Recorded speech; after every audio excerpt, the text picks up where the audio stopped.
Imagine standing on a colossal wall that stretches farther than the eye can see. Stone towers rise like sentinels, winding endlessly over mountains, deserts, and valleys. But here's the twist. This wasn't built in a single era, or even by a single dynasty. It was patched together, broken down, rebuilt, and expanded, sometimes by soldiers, sometimes by peasants, and even by prisoners. So how did China manage to build one of the largest structures in human history, long before modern machines existed? Today we'll unravel the mystery of how the Great Wall was actually built, brick by brick, dynasty by dynasty. And by the end, you might realize it wasn't just a wall, but a story of survival, ambition, and sacrifice. The origins, walls before the Great Wall. Before the Great Wall, there were walls. Over 2,500 years ago, during the Warring States period, rival kingdoms across northern China were obsessed with building barriers. These weren't the massive stone fortresses we picture today. Instead, they were made of rammed earth. Layers of dirt, gravel, and reeds compacted until hard as concrete. They weren't pretty, but they worked. Each state had its own walls, marking territory and fending off nomadic tribes from the north. The Qin, Zhao, and Yan kingdoms built especially long fortifications. But here's the key. These walls weren't connected. They were scattered, fragmented, almost useless when enemies found gaps. This scattered defense set the stage for what would one day become the Great Wall. The Qin Shi Huang, the first emperor's vision. Fast forward to 221 BCE. Qin Shi Huang, the first emperor of China, unifies the warring states. For the first time, China is one empire, but unification brings a new problem: borders. The northern frontier is constantly raided by the Xiongnu nomads, skilled horsemen who struck fast and vanished even faster. Qin Shi Huang's solution: connect the walls. He ordered hundreds of thousands of laborers, soldiers, peasants, and convicts to join the broken pieces into one continuous barrier. They used rammed earth, dragging timber, stones, and soil across treacherous terrain. No wheelbarrows, no cranes, just human muscle. Workers carried baskets of dirt up mountains, tamped them down layer by layer until the wall rose like a scar across the land. But this wasn't just defense. Qin wanted to project power. A wall this vast sent a clear message. The empire is united. The empire is strong. Don't even think about attacking us. The human cost. It's said that for every meter of wall, a life was lost. Laborers toiled under brutal conditions: searing sun, freezing winters, hunger, exhaustion. There were no proper roads to transport materials, so supplies had to be hauled across rugged terrain. When workers collapsed, many were buried right into the wall itself. The Great Wall wasn't just built with stone and earth, it was built with human lives. And here's where curiosity spikes. How many people actually died? Records vary. Some say hundreds of thousands. Others whisper millions. We may never know. But the suffering was immense. Even more shocking, despite all this sacrifice, Qin's wall didn't last long. When the Qin dynasty collapsed, much of the wall crumbled with it. The Han dynasty's expansion.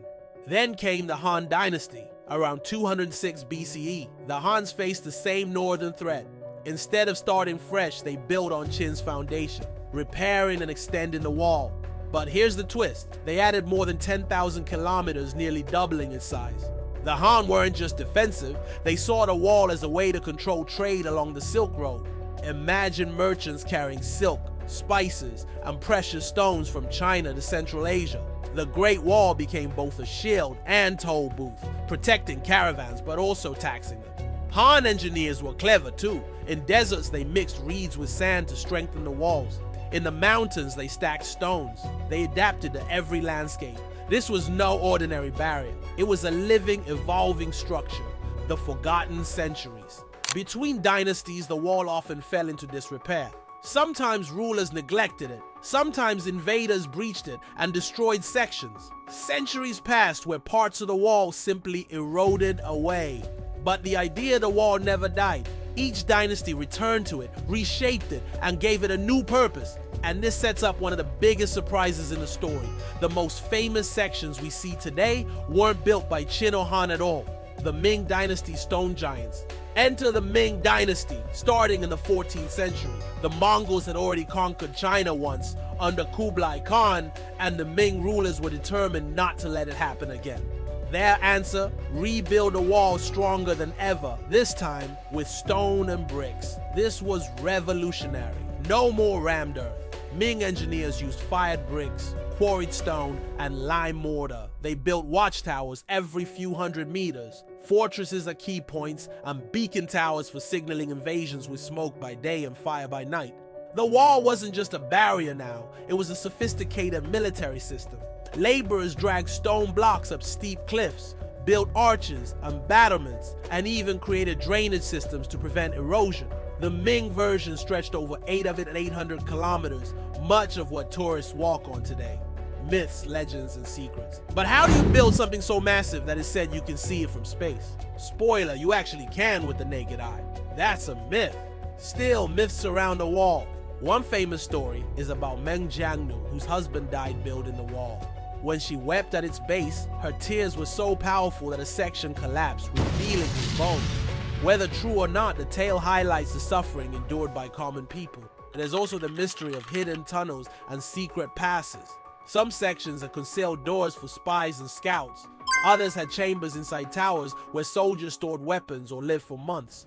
The wall isn't just stone, it's a story. Did the wall actually work? Wall. Here's the ultimate question.